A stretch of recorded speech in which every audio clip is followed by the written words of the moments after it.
Bonjour à tous. Nos invités d'aujourd'hui ne supportent plus le comportement de leurs proches. Ils ont beau en effet être des adultes, ils se comportent encore comme des enfants. Ils sucent leur pouce, ils jouent à la poupée, ils parlent à leur nounours ou ils dorment avec un doudou. Est-ce que c'est normal, docteur? Eh bien, c'est de cela dont nous allons parler aujourd'hui.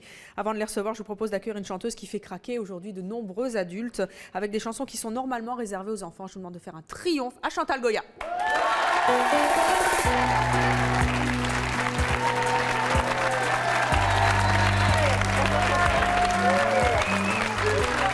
Merci de nous rendre visite à C'est mon choix. Restez un petit peu avec moi, n'allez pas vous asseoir tout de suite. Voilà, je présente le public de C'est mon choix. Un public qui vous aime. Chantal, on peut actuellement vous retrouver dans un très beau livre où il y a très belle photo de vous, qui est un livre écrit par Jacques Pessy. Oui, c'est un joli cadeau. Chantal Goya. Tout simplement. Avec de belles photos de vous. C'est un joli cadeau parce que c'est beaucoup de photos de toute ma jeunesse avec Jean-Jacques, c'est-à-dire les débuts de notre mariage, les débuts avec mes enfants quand ils étaient petits, et puis après, bon, bien sûr, la carrière que tout le monde a connue, mais ce sont des photos. Pessy. Voilà, de Jacques Pessy, ce sont des photos que je ne connaissais pas moi-même, qu'il a retrouvées. Et qu'on sera ravis de découvrir aux éditions Vadé Rétro. Absolument. Vous êtes là aujourd'hui pour nous parler de chansons.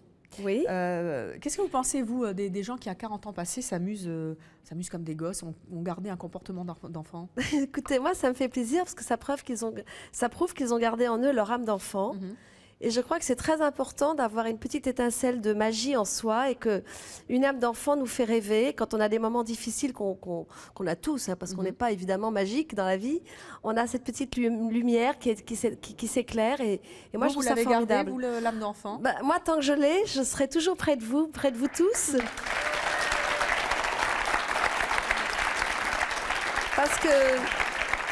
Parce qu'un jour, c'est vrai qu'on s'est tous connus sur un beau chemin qui s'appelle le rêve. Vous avez 4 ans, 5 ans. Et aujourd'hui, ils sont plus grands. Ils sont plus grands. Vous attirez les adultes aujourd'hui. Une nouvelle génération de fans. Ce sont les mêmes qui ont 1 mètre de plus, à mon avis. C'est ça, ils ont grandi avec vous, en fait. Voilà. Je propose d'aller vous asseoir à côté du docteur Clerget, Chantal, que vous connaissez, qui est pédopsychiatre, et qui vient de sortir un nouveau livre qui s'appelle Les Adolescents. Asseyez-vous, je vous en prie, Chantal. Adolescents, la crise nécessaire aux éditions Fayard. Alors, je ne sais pas si quand on est adulte, il faut aussi une crise nécessaire. Vous allez nous en reparler. Vous intervenez tous les deux quand vous le souhaitez, au fur et à mesure des invités qui vont arriver sur notre plateau.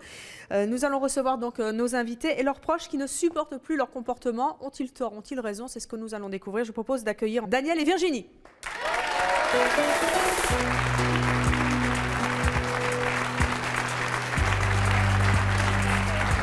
Daniel, Virginie, bonjour. Daniel, vous êtes marié, vous êtes agent des impôts, vous avez 2 enfants, dont Virginie, qui est ici sur ce plateau, 19 ans, et Yannick, dont on va parler dans quelques instants. Yannick, qui en a 23. Qu'est-ce qu'il fait, Yannick, qui n'est absolument plus de son âge, Daniel? Yannick vit dans son monde enfantin, c'est-à-dire que dans sa chambre, il y a toujours des peluches, des cas d'enfants. Il aime bien se retrouver dans ce cocon familial, mais je ne sais pas, on dit « oh », mais c'est vrai que c'est attachant, mais 23 ans quand même, je crois que ça suffit. J'aimerais bien qu'il change un petit peu. Il vit avec ses peluches, mais il dort surtout d'une manière très spéciale. Oui, il a toujours sa couette de Bambi. Son pyjama. Oui. Son pyjama spécial. Bambi. Non, de c'est Mickey. Oui. Et il ne veut pas s'en séparer. Non. Ça vous agace, Virginie? Oui, quand même. Pourquoi? C'est quand même mon grand frère, il a 23 ans, on a 4 ans d'écart. C'est un gamin? Et bon, voilà, c'est un minot. La maman que vous êtes a déjà essayé de lui retirer la couette et de lui en offrir une plus appropriée à son âge? Il en a 2 d'ailleurs, de son âge, et chaque fois qu'il part, j'enlève ses couettes d'enfant. De toute façon, il les amène avec lui, il est parti à la neige avec sa sœur, il a emmené sa couette. Il a pris ses couettes? Ah, ouais. Et moi, je lui remets les autres chaque fois, et puis il revient et il se veut dans son cocon enfantin. Et il ne veut pas en changer? Mais non. Ça l'insécurise s'il en change. Chantal, a priori, avant de rencontrer Yannick, qu'est-ce que vous en dites? Moi, je pense que tout ça vient de sa petite enfance, et puis que peut-être quelque part, il est rassuré quand il a sa couette. Mais enfin, je pense que s'il est heureux, il faut le laisser heureux. Moi, je trouve qu'il faut laisser le bonheur à ceux qui le veulent, et puis... On va voir si c'est bien de devoir encore être rassuré à 23 ans, voire plus, avec nos prochains invités. Mais ça, c'est le rôle du docteur Clerget qui va nous expliquer tout cela dans quelques instants. On accueille Yannick, vous voulez rencontrer avec son lit et puis son pyjama. Le voici.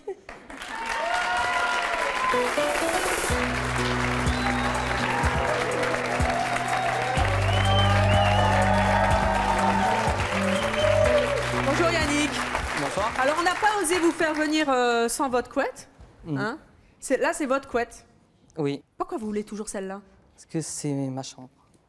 C'est ma chambre, elle est comme ça, avec ses couettes, avec ses peluches. C'est quoi les peluches? C'est vos doudous? Oh non.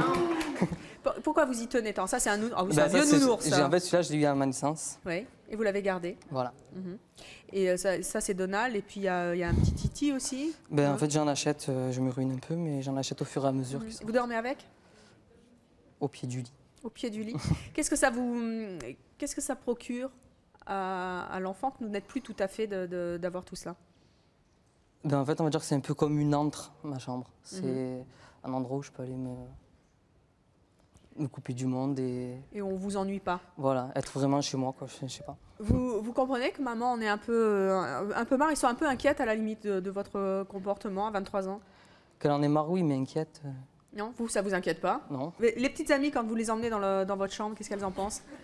C'est surprenant quand même. On a plus l'impression d'aller dans une chambre de gamins ou voire d'adolescents, mais pas de jeune homme de 23 ans. On me demande si je dors seule, si je dors avec mon petit frère, si c'est pas la chambre de mon petit frère. Et les petites copines, qu'est-ce qu'elles disent quand elles voient tout ça?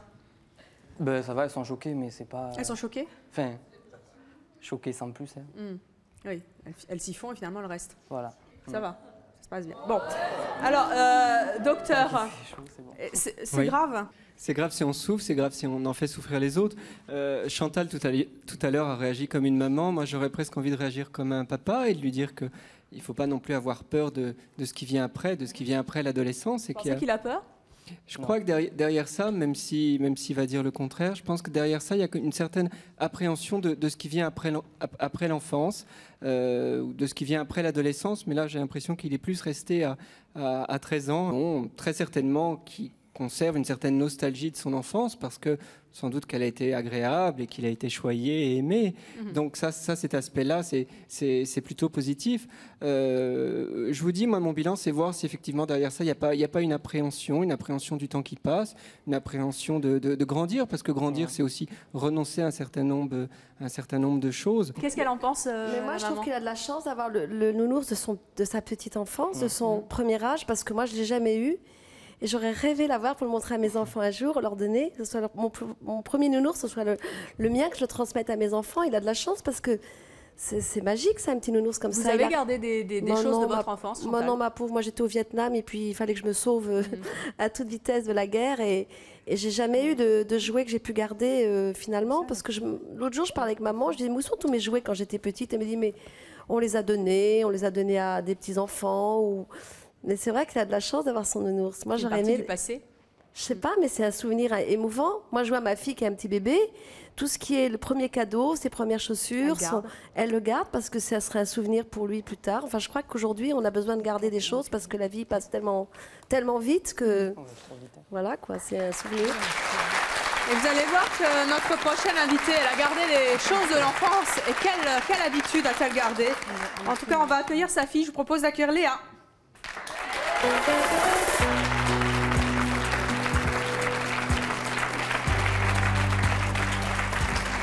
Léa, bonjour. Bonjour. Tu as 13 ans. Oui. Les filles sont grandes à 13 ans. Oui, ils sont grands. Tu es collégienne, tu es donc la fille de Ghislaine. Ouais. Qu'est-ce qu'elle fait ta maman Ghislaine, qui n'est plus tout à fait de son âge? Elle suce son pouce. Elle suce son pouce. Ouais. Et ta maman à quel âge? Elle a 43 ans. Elle suce son pouce à quelle occasion? Devant la télé aussi, c'est tout le temps, partout. Partout, et quand elle se balade dans la rue aussi, ça lui arrive de sucer son pouce? Oui, des fois. Comment tu réagis, toi, quand tu es avec elle et qu'elle se met à sucer son pouce? Chez moi, ça me dérange pas, mais c'est devant mes copines, c'est la honte, quoi. Tu as honte de ça? Ouais. Tu comprends pas? Non. Qu'est-ce qu'elles disent, les copines, quand elles voient ta maman sucer son pouce? Elles sont étonnées. Oui, voilà. Parce que les leurs se sucent pas spécialement. Toi, tu as sucé ton pouce? Non. Non. Et tu le suces pas non plus, tu fais pas comme maman aujourd'hui. À ton avis, quelle est la raison pour laquelle elle suce toujours son pouce? On ne sait pas. Vous ne savez pas? Non. Elle n'a pas tenté de savoir pourquoi? Non, elle ne sait pas. Eh bien, écoutez, elle va peut-être le savoir dans quelques instants. Je vous demande d'accueillir Ghislaine, qui est donc la maman de Léa.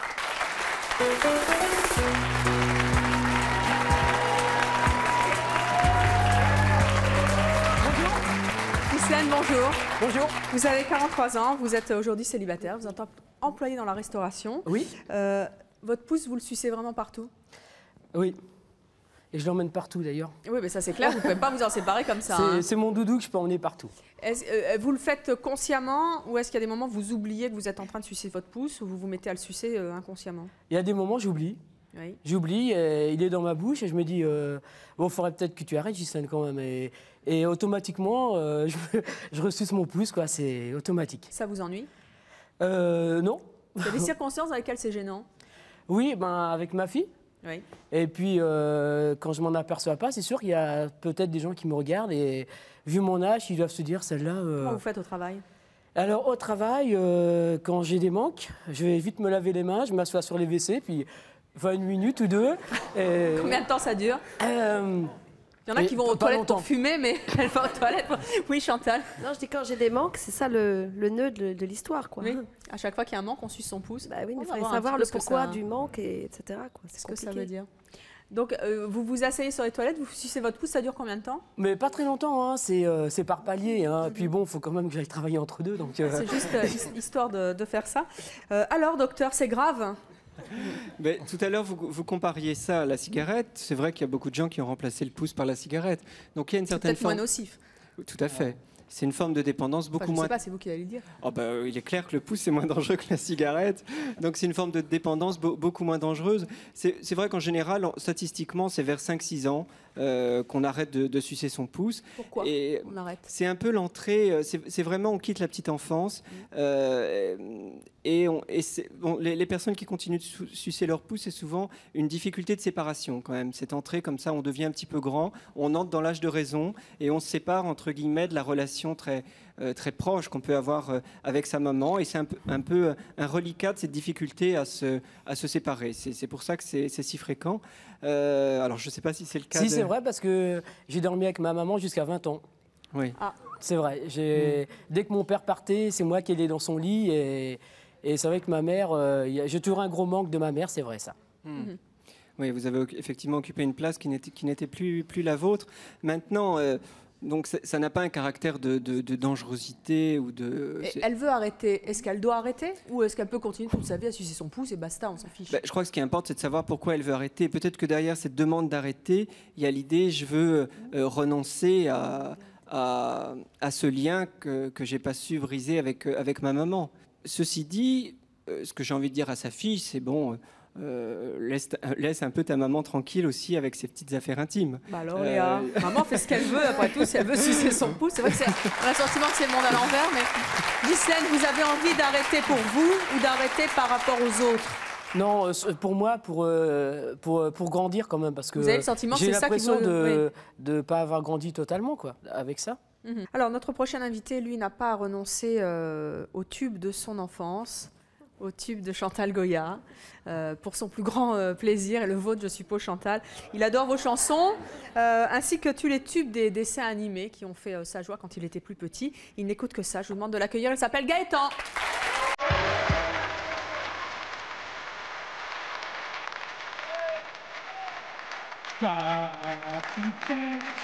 Tu n'es pas de notre galaxie, mais du fond de la nuit. Aussi loin que l'infini, tu descends jusqu'ici pour sauver tous les hommes. Capitaine Flamme, tu n'es pas de notre voie lactée, mais tu as traversé, Capitaine Flamme, dans 1000 millions d'années, pour sauver de ton bras les gens de Méga. Merci Gaëtan. Allez donc vous asseoir. Vous connaissez par cœur Capitaine Flamme de Chantal. Ça va, il a bien chanté? C'est Jean-Jacques qui a écrit ça en 1981. Peu de gens le savaient à l'époque. Et moi, je peux vous dire que je l'ai vu écrire cette chanson de dessin animé. Moi, à l'époque, je chantais Booba, mon petit ourson. Et quand j'ai vu écrire ça comme ça au coin d'une table, j'ai dit, c'est pas croyable que tant d'années après, autant de jeunes, autant de télé, autant de gens puissent penser à Capitaine Flamme. Voilà. Il en est très fier. Ça aussi, c'est une institution. Ah ouais, ça, c'est vrai. Gaëtan, pourquoi Capitaine Flamme? Parce que c'est une des meilleures chansons, aussi en hommage à Chantal et à Jean-Jacques, comme elle le disait. Et c'est vrai que bon, j'ai hésité avec d'autres chansons, y compris par exemple un autre de mes héros de mon enfance qui est Goldorak. La chanson que vous préférez chez Chantal, c'est laquelle? Je vais dire, j'hésite entre Booba et le lapin quand même un petit peu, parce que c'est plus universel, c'est pas le dessin animé. Alors là, le lapin, le lapin, le lapin, le lapin, le lapin, je vais lui chanter. le lapin. Si vous voulez, oui. Je vais lui chanter le lapin pour vous et pour vous tous. Hein. Oui. Ce matin, un lapin a tué un chasseur. C'était un lapin qui, c'était un lapin qui, ce matin, un lapin a tué un chasseur. C'était un lapin qui avait un fusil.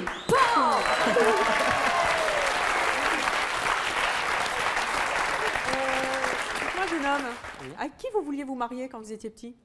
Avec Chantal, ben elle est là, je peux lui demander. Moi, voilà, il y a tout ce qu'il faut, il y a la couette, il y a les bébés. Les bébés sont déjà là. C'est trop mignon. Dites-moi, Gaëtan, pourquoi est-ce que vous aimez toutes ces chansons d'enfance, de dessins animés? Je pense que c'est un plaisir. Vous qui avez quand même 27 ans. Hein. 27 ans, tout à fait. Et en plus, vous êtes quasiment marié, vous avez un enfant. C'est bien ça. Bon, je pense qu'en fait, l'enfance, c'est une période où on n'a pas de responsabilité. Et lorsque l'on grandit, on arrive dans le monde du travail, on acquiert des tas de responsabilités au fur et à mesure.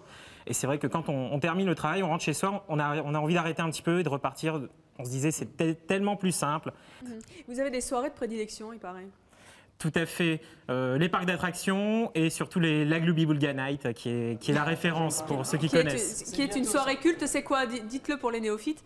Alors la Glooby-Boulga Night, c'est chaque année, donc il y a une tournée dans différentes grandes villes de France. De Casimir. De Casimir en fait, et pendant plus de 6 heures, ce sont des invités qui viennent pour chanter des génériques, ou alors des passages, des karaokés, des différents grands tubes de dessins animés, des extraits de tous les grands dessins animés qui ont bercé notre enfance. Et il y a combien de personnes qui se rendent à ces Glooby-Boulga Night? Donc je suis assez fier d'habiter le Nord. La dernière, la plus grande, c'était celle de Lille, 2800 personnes, où j'ai chanté Goldorak en japonais. Oh là là! Ah ouais, moi je vois ça. Hein. Faut aller là, hein? Mais je vois ça parce que avant je faisais des spectacles, même encore maintenant pour les petits.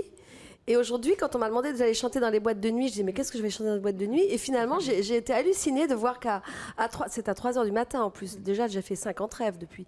Mais à 3h du matin, ils sont tous en train de chanter Booba, le lapin, Béquesine, parce que c'est devenu Béquesine, le Capitaine Flamme. Et du coup, je me suis mis à... Bon, j'ai dit, bon, il faut mettre une grosse pendule, y aller. Et puis, j'y suis allée avec mon équipe.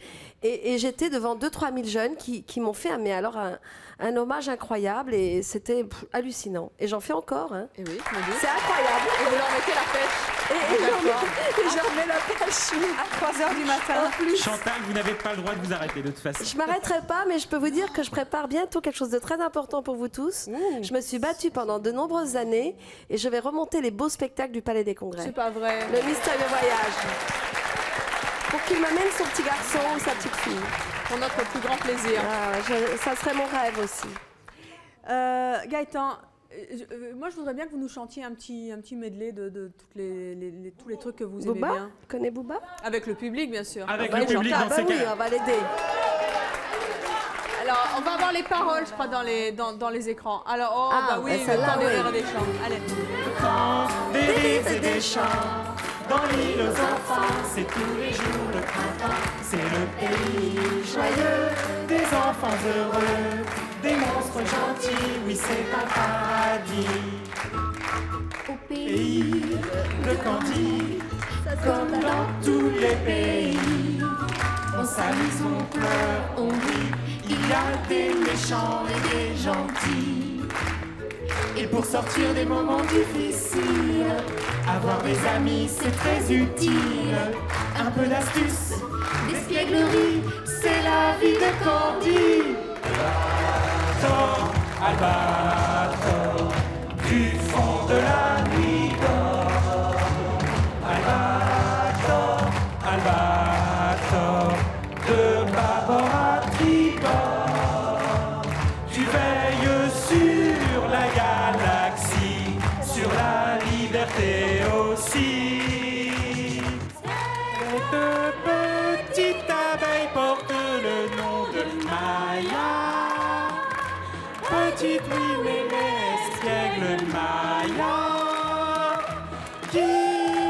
vraiment peur de rien. Il suit toujours son chemin. Là, vous nous avez plantés, Chantal et moi, parce qu'on ne les connaît pas. On ne les connaît pas derrière. Comme quoi.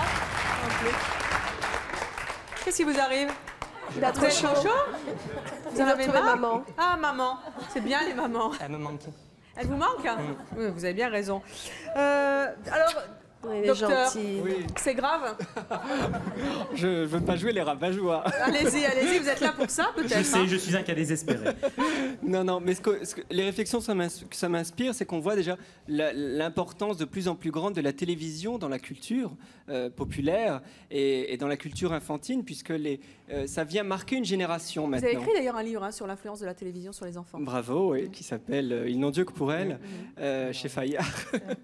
et on voit que ça marque une génération, c'est-à-dire que vraiment maintenant il y a des émissions qui permettent aux jeunes et aux moins jeunes de se réunir autour de ce... C'est presque devenu un prétexte pour se réunir par tranche d'âge. Donc, à partir du moment où il y a réunion, c'est un côté plutôt sympathique. En tout cas, ça permet aussi d'avoir un peu une fenêtre sur son enfance. Ce qui serait dommage, c'est que ça empêche de s'ouvrir à d'autres choses aussi, et aux choses actuelles, et à la culture actuelle. Et effectivement, de ne pas non plus être trop passéiste et d'être fermé aux choses nouvelles et ce que la culture propose actuellement. Pas forcément la culture populaire d'ailleurs. Donc il ne faudrait pas non plus que ce soit quelque chose qui ferme. Hein, je crois qu'il faut quand même rester ouvert aussi sur son temps.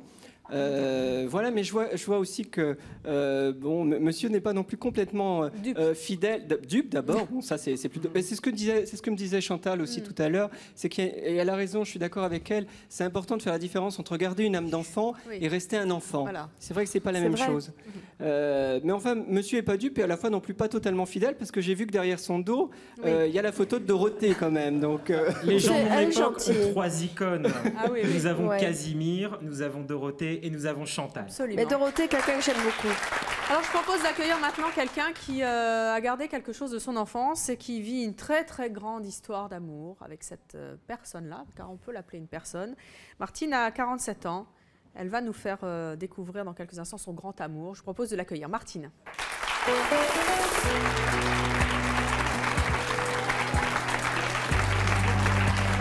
Bonjour Martine. Bouba, Bouba, mon petit ourson. Tila, lila, lila, la, la, la. Blanche, blanche neige. Bouba, Bouba, fais bien attention de ne pas t'éloigner du chemin de ta maison. bonjour public. Vous êtes divorcée, vous êtes animatrice pour personnes âgées. Oui. Et c'est votre grand amour. Alors disons que quand même, je garde le mot amour pour l'homme de ma vie. Mais enfin bon, vous lui parlez, hein. Voilà, j'ai une relation très privée, très secrète jusqu'à aujourd'hui. Oui, je pense qu'il y a... On va très un peu privée, savoir, très secrète, ça parce va que... savoir. Eh bien, parce que je... Quand votre amoureux n'est pas au courant, c'est ça? Il n'était pas au courant. Beaucoup de personnes connaissent l'existence de Nounours, mais en fait, pour la relation que j'ai avec lui, ça se passe toujours dans le privé. C'est-à-dire, j'ai dormi très longtemps avec lui. Là, j'avoue que je ne dors plus avec lui parce que j'ai simplement peur de l'abîmer. Complètement l'abîmer parce qu'il est très fragile. C'est un petit pépère Nounours quand même qui avance en âge. Et je veux le préserver pour le garder le plus longtemps possible. Vous lui parlez? Ça m'arrive de lui parler. Ça serait un drame si vous le perdiez? Ah oui. Qu'est-ce que vous perdriez?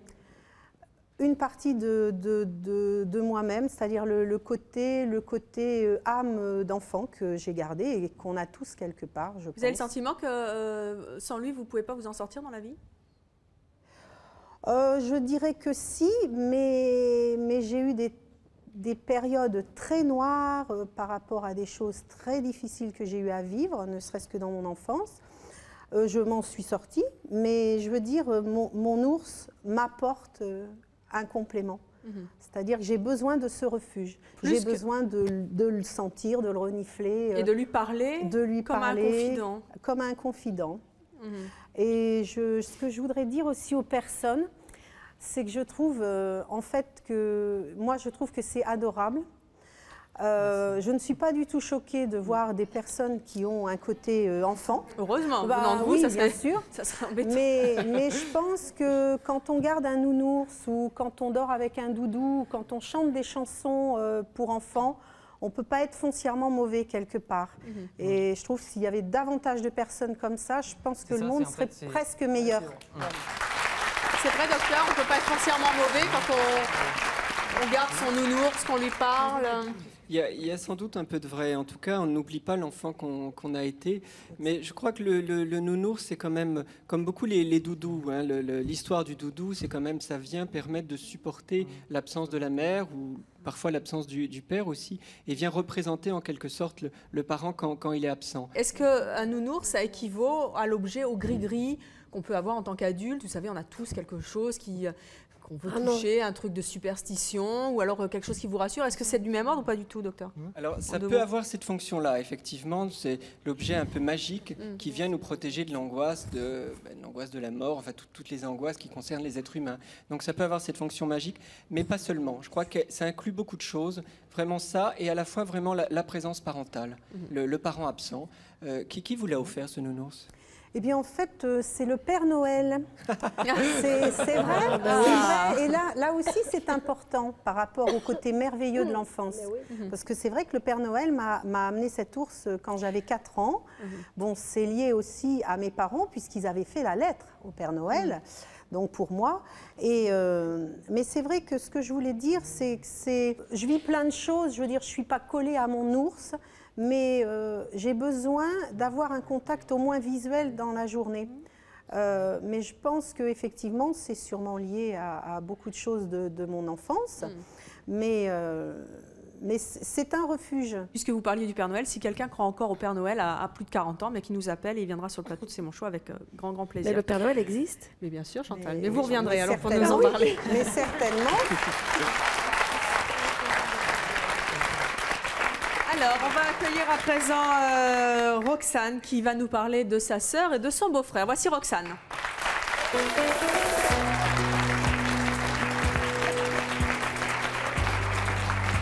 Roxane, bonjour. Vous avez 17 ans, vous êtes célibataire et lycéenne. Oui. Vous allez nous parler de votre sœur et de votre beau-frère qui font quelque chose qui n'est pas du tout de leur âge. Qu'est-ce qu'ils ont? Quel âge ont-ils? Ils ont 21 et 23 ans. Oui. Et ils dorment tous les deux avec un nounours. Et donc ils dorment à 4 dans le lit. Et... Une relation à 4 en fait. Ils dorment avec chacun leur doudou. C'est un doudou en fait. Chacun leur doudou. Classique. Bah oui, mais bon, à cet âge-là, j'estime. Ça vous choque? Ouais, ça me choque beaucoup. Pourquoi ça vous choque? Parce que j'estime pas qu'on ait besoin de nounours pour avancer dans la vie. Quoi. Vous avez abandonné le doudou depuis longtemps. Oui, qu'est-ce que vous voulez dire? Je vous en prie, Yannick. C'est pas un besoin pour avancer dans la vie. Je sais pas ce que les gens pensent, mais moi, ça fait partie de mon caractère. Je pense que c'est avec ça que j'arrive à charmer certaines personnes, à en énerver d'autres. Vous voulez qu'on vous accepte avec? Voilà, c'est comme ça, c'est pas votre autrement. Et tout ce qui va avec, les peluches. Moi, personnellement, je trouve ça vraiment ridicule. Quoi. Vous trouvez ça ridicule? Non, pas du tout. Pas du tout. Il y a très bien des gens qui peuvent être choqués. Excuse-moi, non, ridicule, je suis pas d'accord. Il y a très bien des gens qui peuvent être choqués par tes vêtements, par autre chose ou quelque chose comme ça. Mais par exemple, on peut être choqué par une personne qui va s'habiller dans un certain style, par exemple le gothique ou quelque chose, ceci, cela. Mais je pense qu'il faut être ouvert à tout et ne pas...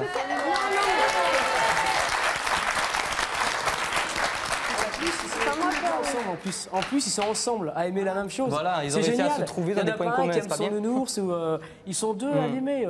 C'est super bien. Quoi. En plus, ça gêne pas son compagnon. Tu vois ce que je veux dire? C'est ta sœur ou c'est ton frère? Oui, c'est ma sœur. C'est ta sœur, tu vois. Ça crée pas des tensions dans son couple. Elle a réussi à trouver quelqu'un comme elle. Tu devrais être vraiment heureuse qu'elle ait réussi à trouver. Non, mais je suis heureuse pour elle, c'est clair. Mais moi, personnellement, si mon copain avait des draps, des nounours, des trucs comme ça, franchement, je trouve... Vous seriez jalouse? Est-ce que vous seriez jalouse? Absolument pas.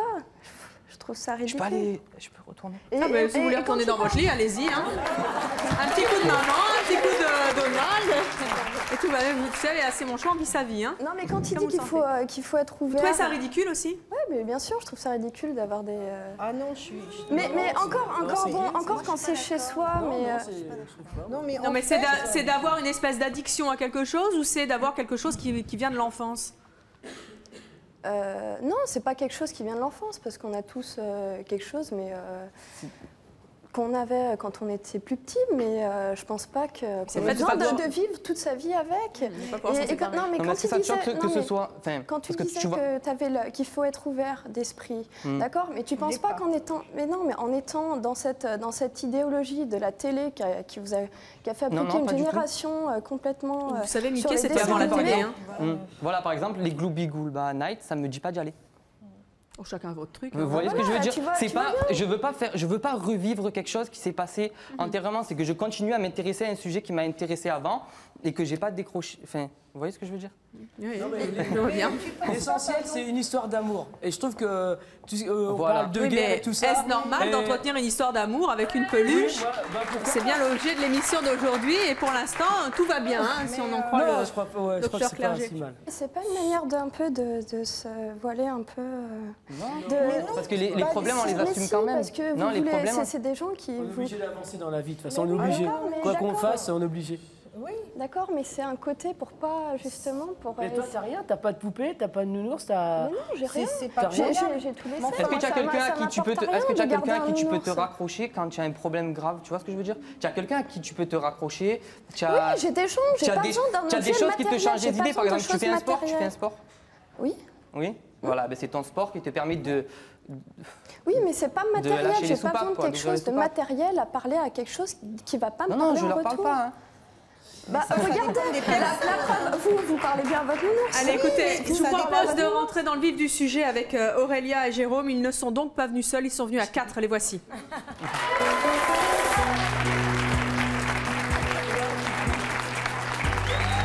Accident!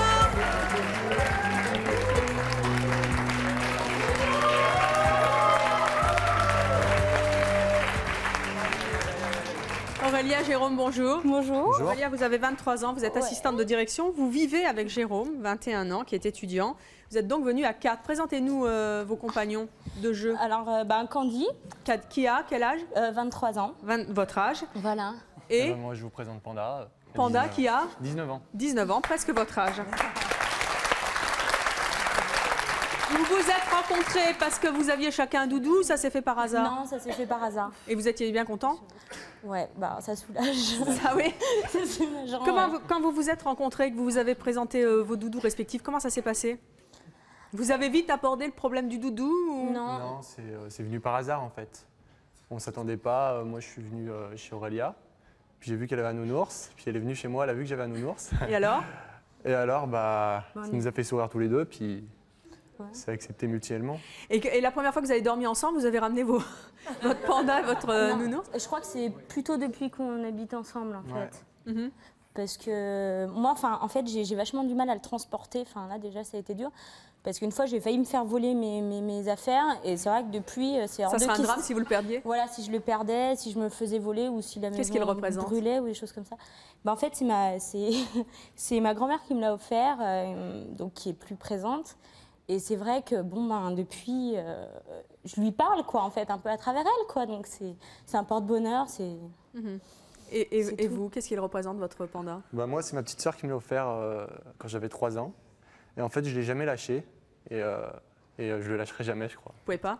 Si vous aviez rencontré quelqu'un qui, comme votre sœur, Aurélia, ne supporte pas et trouve ça ridicule, vous avez entendu, elle a des mots assez forts. Si vous aviez rencontré quelqu'un qui ne supportait pas vos doudous, qu'est-ce que vous auriez pu faire? Moi, ça m'a un petit peu arrivé des fois où c'était hors de question que je dorme en même temps que la personne avec le nounours. C'est un peu gênant quand on va dormir pour la première fois avec quelqu'un, ramène son doudou. Ça vous est jamais arrivé, Chantal? Non, mais j'ai l'impression que le doudou leur a porté chance parce qu'ils se sont rencontrés finalement. Et chacun a trouvé son doudou. Non, mais c'est vrai que ça aurait été embêtant. Moi, ça m'aurait vraiment... de toute façon... Si on vous avait dit c'est par toi ton doudou, c'est moi ou ton doudou, qu'est-ce que vous auriez fait? C'est le doudou, hein. Carrément. Ouais, c'est le doudou. C'est aussi fort que ça. Ouais, c'est aussi fort. J'aurais une question pour Chantal, s'il vous plaît. Oui. Chantal, est-ce que vous avez entendu le prénom du doudou de monsieur? Panda? Oui, ça vous fait penser à quelque chose? Bien sûr, j'ai pensé à Pandy, Panda, petit ourson de Chine. Mais évidemment, j'y ai pensé. Nous interpréter un petit bout? Mais j'ai pas voulu le dire, mais... Ça me ferait très plaisir. C'était en 84, Jean-Jacques avait écrit l'histoire d'un petit panda, parce que c'est vrai que les petits pandas sont rares. Et pour protéger les animaux, on avait fait Pandy, Panda, petit ourson de Chine. Pandy, Panda, né dans l'Himalaya. Pandi, panda, tu ne seras pas une victime. Pandi, panda, on te protégera. En tout cas, là, le panda de Jérôme est bien protégé. Alors, on va poursuivre cette émission avec notre prochain invité qui s'appelle Narcisse.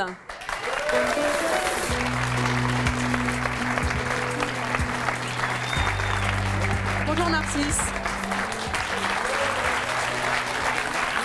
Narcisse, vous avez 72 ans, vous êtes marié, vous avez 2 enfants. Vous avez un joli prénom, mais ce n'est pas de vous dont on va parler, c'est de votre ami Philippe.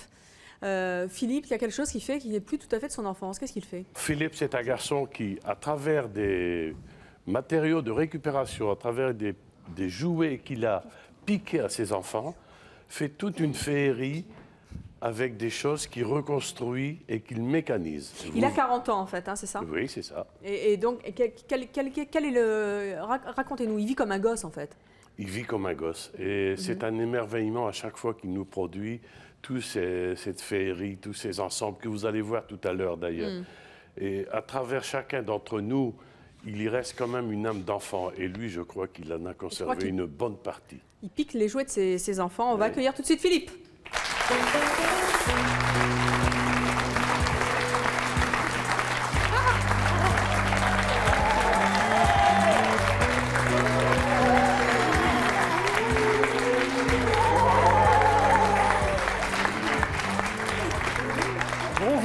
Bonjour Philippe. Bonjour Evelyne. Montrez-vous un petit peu.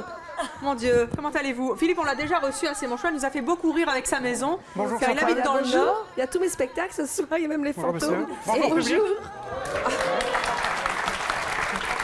Philippe est plombier, mais en fait, c'est un... Comment on peut dire? Sa maison, c'est un peu la caverne d'Ali Baba. Quand on y va, c'est un peu la fête foraine. Il y a des monstres partout et on est obligé de le subir parce que moi, chez lui, il y a un fantôme qui vient. Enfin bon, c'est un peu ça. C'est ça, oui. Et donc, vous avez la passion de fabriquer des jouets? Oui, alors je suis obligé de piquer les jouets à mes enfants parce que, d'une part, je vais les mettre en valeur parce qu'ils ne sont pas tellement... Ils doivent être contents, vos gosses. Ah oui, parce que, bon, au départ, des fois, c'est un beau jouet. Il faut un petit peu la tête, mais je leur explique que je vais les mettre en œuvre sur des balles ou des manèges et qu'ils vont prendre de la valeur. Alors, vous avez ramené quelques-unes de vos créations. C'est ça, voilà. Qu'est-ce que c'est que ça? Alors ça, c'est une création d'un bal de Vienne.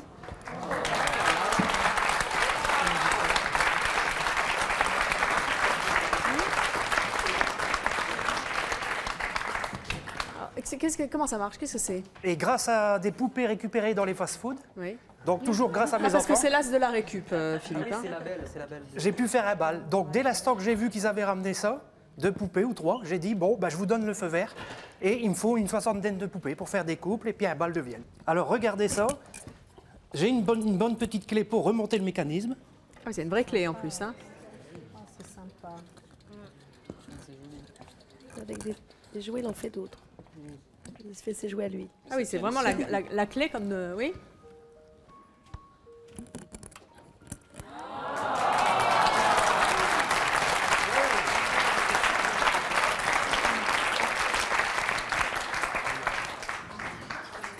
Là, vous avez aussi un joli manège. Voilà, alors là, c'est toujours un manège...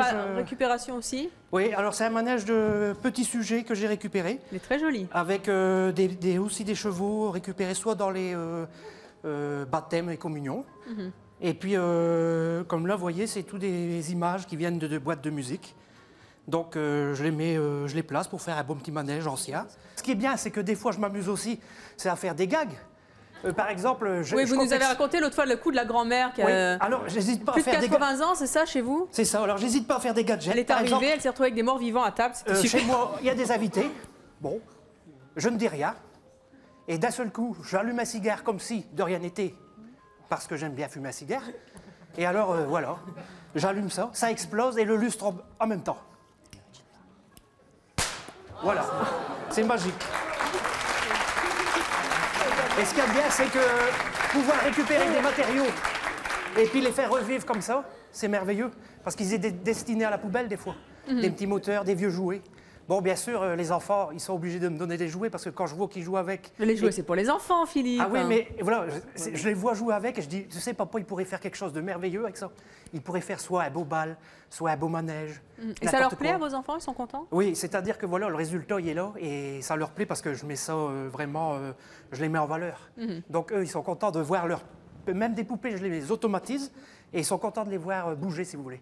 Parce que... C'est vrai que les poupées des hamburgers, c'est pas évident d'en faire un bal de Vienne. Voilà, c'est ça, ouais. Docteur Clerget, oui. C'est grave?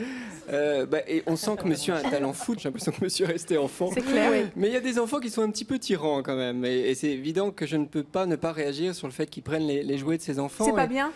Moi, je crois que c'est important qu'il laisse ses jouets à lui et que les enfants aient leurs propres jouets. Et leur domaine à eux, les jouets, c'est vraiment le monde des enfants, le monde de l'imaginaire. On voit sa réaction, on sent quand même qu'il a un contrôle absolu sur sa maison, sur l'espace. Je pense que c'est important qu'il laisse un espace pour ses enfants, si ce n'est un espace réel, c'est-à-dire une pièce où il n'y aurait pas tous ces gadgets. Vous intervenez aussi dans la chambre, je vous coupe, docteur, oui. Vous intervenez dans la chambre de vos enfants aussi? Ah oui. Ah oui, oui.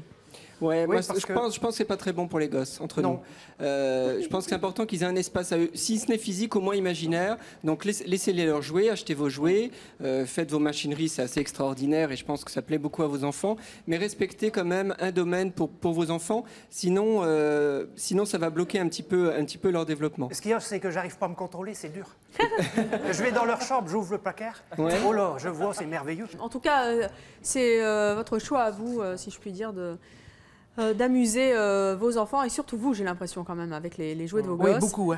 Vous en tirerez les conclusions que vous souhaitez. Oui. En attendant, merci. On va accueillir Sophie, qui est la meilleure amie d'Edith.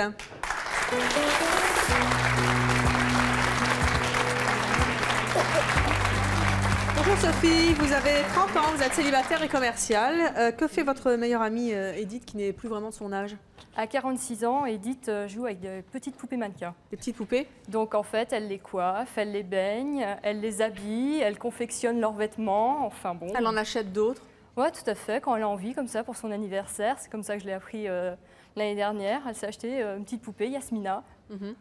Ça vous choque? Ça me choque pas parce qu'en fait, ça faisait 5 ans qu'on se connaissait avant qu'elle l'avoue. Donc je la connaissais déjà. Ah, elle jouait en cachette? Oui, elle joue chez elle quand même. Mais bon, elle nous avait fait un coup quand on est parti un week-end à Cabourg. Elle avait quand même acheté une bouée en forme de dalmatien. Donc après des trucs comme ça, on ne se choque pas trop, quoi. Comment est-ce qu'elle vous l'a avoué qu'elle jouait aux poupées? Comme ça, elle fait, je me suis fait un petit cadeau. Je vais vous montrer, tiens, une petite poupée. Bon, écoute. Comment vous avez réagi? Bah, sur le moment, ça m'avait un petit peu surprise quand même, parce que je me dis, attends, 46 ans, elle a 3 grands enfants, des garçons, bon. Et puis bon... Elle a que des garçons? Ouais, elle a que des garçons. Ah, et déjà, je vois déjà le docteur Clerget arriver. On va l'accueillir tout de suite, elle s'appelle Edith.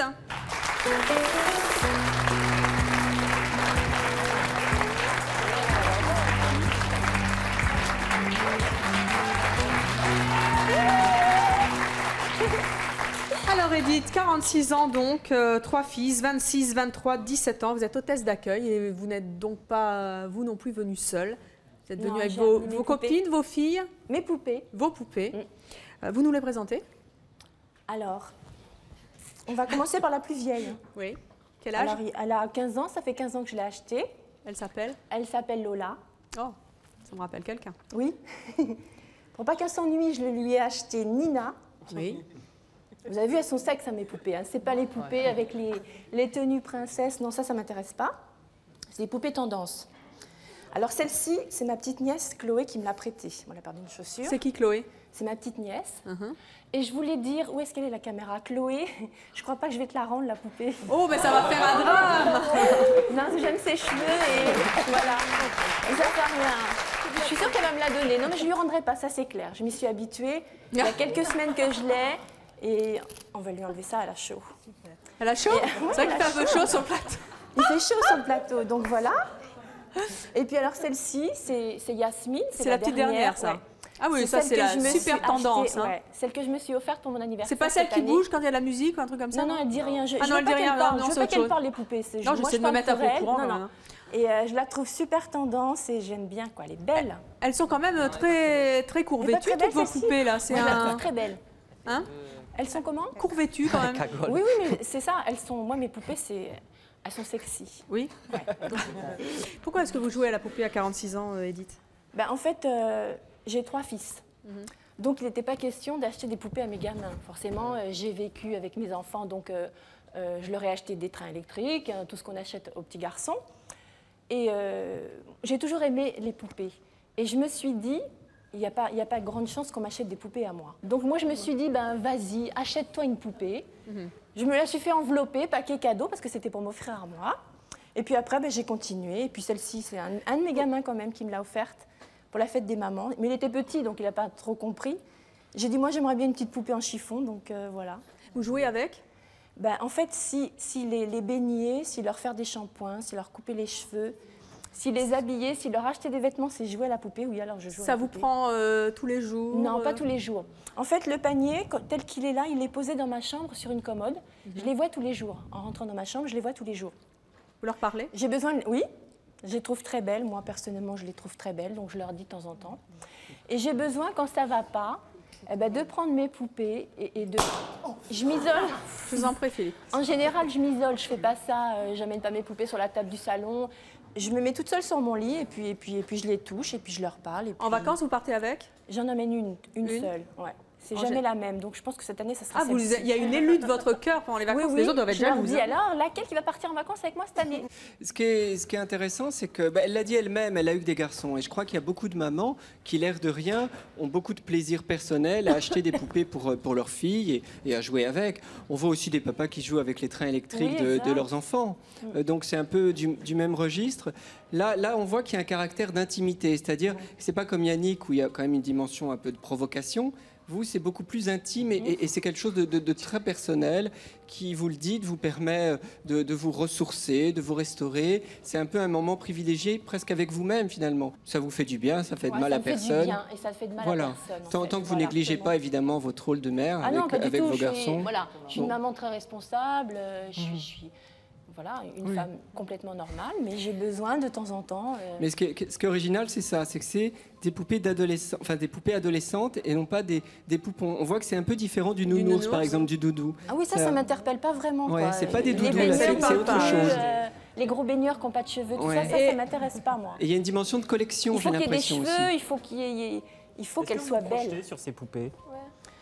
Me projeter. Est-ce que vous imaginez que vous êtes la poupée? Est-ce que vous aimeriez que ça soit vous en tout cas, je les trouve à une très période belles. de votre vie? Est-ce que c'est un peu celle que vous voudriez avoir été ou être? Je sais, je pense pas. Je crois pas en tout cas. Non, je crois pas. Non. Docteur, Edith disait que en fait c'était certainement parce qu'elle avait eu des fils à qui elle n'avait pas donné de poupée qu'elle se mettait à aimer les poupées mannequins. Est-ce que en quelques mots, parce qu'on va pas faire le débat là-dessus, mais est-ce que ça veut dire qu'aux garçons, parce qu'il y a tout un débat là-dessus, est-ce qu'aux garçons on peut leur donner des poupées? Mais bien sûr, parce que... Sans pour autant présumer de leur préférence sexuelle plus tard. Bien sûr, dans les autres sociétés, les garçons jouent aussi avec des poupées, parce que quand le petit garçon joue avec une poupée, il se conduit comme un père avec son enfant. Donc c'est pas parce que l'enfant, s'il en veut évidemment, c'est pas parce que le petit garçon va jouer avec des poupées que plus tard il va se prendre pour une fille. À partir du moment où il est bien clair qu'il est un garçon et qu'il sait les différences entre les garçons et les filles, les différences physiques, j'entends, il n'y a évidemment pas de souci à acheter une poupée à un garçon qui le demande. Encore une fois, il se conduit comme un parent, comme un père avec son enfant. On n'est pas obligé de faire les armes pour les garçons et les poupées pour les filles. Non, je crois que c'est vraiment c'est selon les envies et les besoins de l'enfant. Hein. Maintenant, c'est pas parce qu'un enfant demande que des jouets de filles qu'il ne faut pas aussi l'inviter à jouer avec d'autres choses. C'est important que les enfants ne renoncent pas à leurs différentes potentialités. Oui, Chantal, vous vouliez dire? Non, mais moi, je me demande une chose. Si je vois tout le monde qui a à peu près le même âge dans les jeunes et dans les personnes qui sucent leur pouce ou qui aiment des poupées, mais est-ce que nos enfants d'aujourd'hui, nos petits-enfants qui ont 3 ans, 5 ans, est-ce qu'ils auront dans 20 ans des nounours? Est-ce qu'ils auront des poupées? Est-ce qu'ils auront tout ça, vu qu'aujourd'hui les jeux sont tellement différents? C'est vrai que la place, effectivement, des jouets concrets, vu, monsieur, effectivement, réalise les jouets, et ça c'est important pour ses enfants, vu la place qu'ont vient occuper les jouets virtuels, les jeux virtuels, et la virtualité en général dans l'univers de l'enfant par rapport au concret des choses, au concret des jouets. Effectivement, je trouve que c'est une question très intéressante. C'est vrai qu'on revient beaucoup, moi je vois des jeunes parents, aux jouets traditionnels en bois. quelque chose qui était vraiment il y a longtemps, et on revient vers ça pour justement redonner le sens des vieux jouets, de l'enfance qu'on a connue nous, petits. Tout en étant ancré dans notre société, comme évidemment, parce que... Oui. Chantal, qu'est-ce que vous retenez de tous nos invités qui... moi, je les vois heureux avec leur doudou, leur poupée, leur pouce dans leur bouche. Mais l'autre, un grand enfant, donc n'en parlons pas. Il est carrément, il a carrément sauté 3 générations. Mais moi, je ne suis pas trop inquiète parce que je pense qu'ils font quand même la différence et j'espère pour la vie de plus tard. Ceux qui ont des poupées aujourd'hui, qui ont des nounours, est-ce que j'espère que leurs enfants les auront un jour et qu'ils le donneront avec amour, ou alors ils ne le donneront pas du tout? Ah non, vous ne le donnerez jamais? Ah non. Ah, alors là... Ah, moi, je le donne, moi. Ah, voilà, il est généreux, il le donnera. Enfin, je pense que... Non, mais j'espère qu'ils le feront partager à leurs enfants un jour. Moi, je sais que si j'ai créé des spectacles avec Jean-Jacques, avec des nounours, parce que c'est des peluches, des lapins, c'est peut-être parce que tout ça m'a manqué quand j'étais petite et que tout m'a été enlevé quand j'avais 5-6 ans, puisque j'habitais au Vietnam et que j'ai dû partir en France n'ayant plus rien à la maison. Et que peut-être que toute cette enfance que je n'avais plus, je l'ai recréée, je l'ai inventée dans des greniers de mes grands-parents avec des poupées en chiffon. Alors nous, on faisait des poupées qui étaient le bout de la serviette, on mettait le doigt dedans et puis on jouait à chiffon et chiffonnette, c'était nos poupées à nous. Alors peut-être que tous mes spectacles m'ont fait rêver et aujourd'hui, si on a créé tout cela pour vous faire rêver, c'était peut-être mon enfance qui est revenue dans mes spectacles. Et en tout cas, vous continuez à faire rêver les enfants et les adultes qui sont devenus aujourd'hui. Et on vous attend bien sûr dans vos nouveaux spectacles. En 2004, avec le mystérieux voyage de Marie-Rose, qui a été le spectacle qui a été l'arbre qui parlait, tout Venise, enfin les jolies choses. Parce que Jean-Jacques est un grand enfant aussi, il a une âme d'enfant. Et c'est pour ça que c'est un poète. Et c'est pour ça qu'on est ensemble. Eh bien, on vous retrouvera donc en 2004 pour les spectacles qui nous ont fait rêver. Merci à tous nos invités d'être venus sur le plateau de C'est mon choix. Merci à vous de nous avoir suivis comme chaque jour et à très bientôt.